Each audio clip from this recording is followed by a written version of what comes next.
In this video, we'll show you how you can check the battery health on any Lenovo laptop.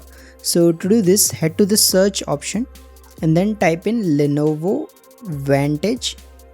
So this app comes pre-installed on all Lenovo laptops, but if you don't see it on yours, you can download it for free from Microsoft Store.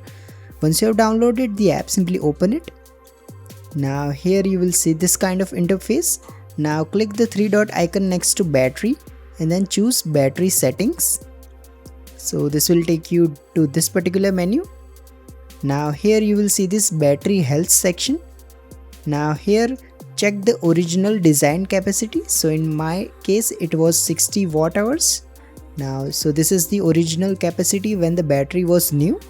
Now this is the current full charge capacity, which is around 51.62 watt hours.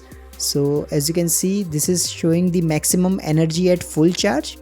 So as it says here, this value can decrease as the battery ages or is recalibrated. So this is the difference between the original and the current capacity. So this can help you identify the battery health easily. If the battery health has reduced drastically, you may need to replace it if you are planning to use your laptop for several more years. If you find this video useful, please don't forget to like and subscribe to Glitch Guru.